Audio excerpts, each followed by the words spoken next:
Thank you very much for this great possibility to have a presentation now. I will talk about the culture of inclusiveness versus the culture of exclusiveness. The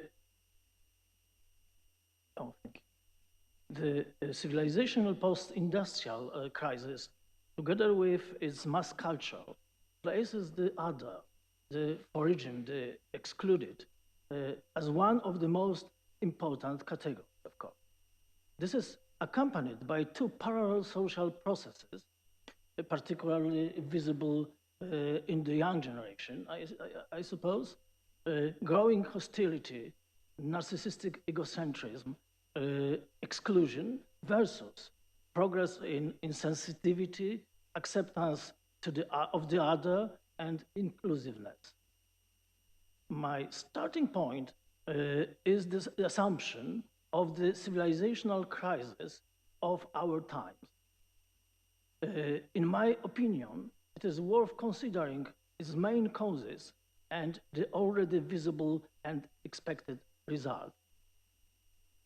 This is the context of human, collective, and individual indifference to ourselves, nature, the world of values, etc., etc.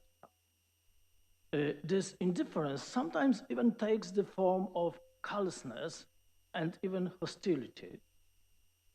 In such a world, as Zygmunt Bauman wrote, we are all strangers and excluded.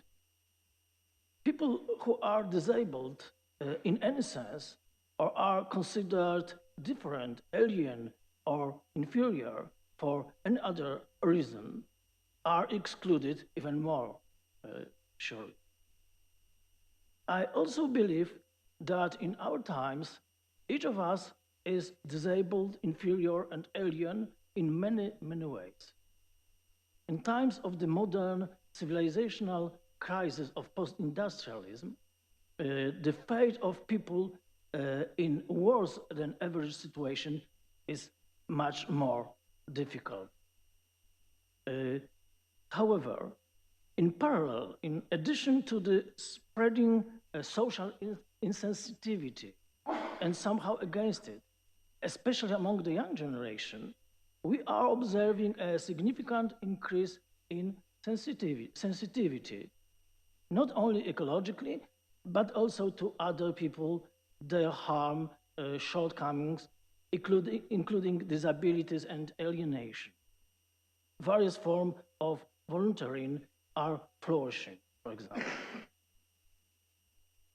The chaos of the modern world, the world of civilizational crisis, its fluidity, as Zygmunt Bauman wrote, makes it difficult for man to crystallize the sense of meaning in this world and the meaning of his own life.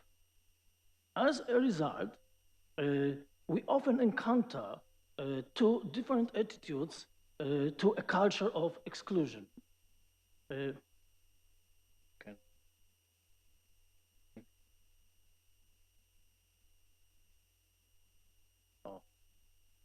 Success again.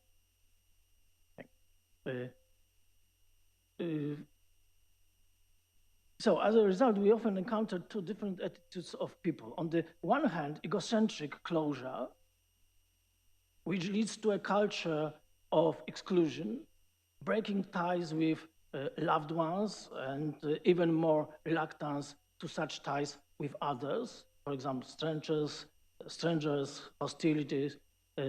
And on the other hand, openness, the development of sensitivity, altruism, a community search for the meaning of the world and meaning one's own life in it. The search for another, which promotes a culture of inclusiveness. Emil Durkheim painted a picture an industrial society suffering from anomie, quite narcissistic. Today, this seems to be true to an even greater extent, I'm afraid. Narcissistic culture is characterized by the medialization of life, to the point of invalidation, everything that is absent from constant media spectacles. Narcissism is largely a manifestation of what Alexis de Tocqueville called egoism. It also seems to be the result of individualism, especially in its egocentric form. As de Tocqueville wrote about such a social attitudes, a person does not recognize any authorities and is not interested in anyone except himself. Contemporary mass culture convinces each of us that he's an idol, someone special, unlike everyone else. Narcissistic mass culture causes the subject to focus on egocentric individualism and lives in a medialized and virtual reality. As a result, other people become alien and hostile to us. Exclusion as an attitude becomes, for many people, I suppose, an important defense mechanism for their egocentric identity. These phenomena are accompanied by a tendency to objectify to other. The more different to the other, the more hostile he seems to be.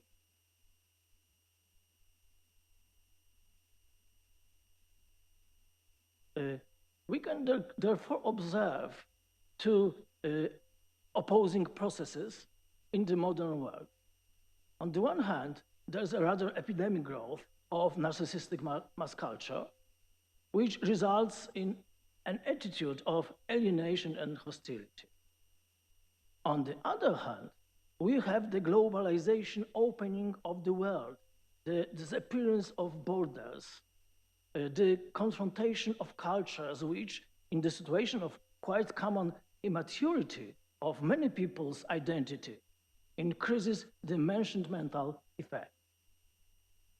These processes therefore confront us with the need to build a culture of inclusiveness, but at the same time, they make the process of building individual and collective identities so difficult that they deprive many people of the opportunity for this inclusiveness. So, no one can stop globalization and therefore human mobility in the form of migration between continents, countries, communities, and their cultures, which as a result becomes more exclusionary than inclusive. Solving the problem of narcissistic culture of lack of inclusiveness requires many patient steps, a long time, but also understanding all determinants and barriers, including cultural and mental ones. Understanding how difficult it is for millions of people on our globe in the face of all this civilizational process, they crystallize their identity, that is, to obtain the basic of mental health, which is a condition for the development of humanity, a person, including openness to others. But in addition to focusing on the phenomena of exclusion and people and communities that openly manifest this feature, it is also worth taking an interest in those who, as if against the times they live in, are characterized by a tendency towards inclusiveness and altruism. It is worth understanding how they protect their own humanity in such difficult times. Thank you.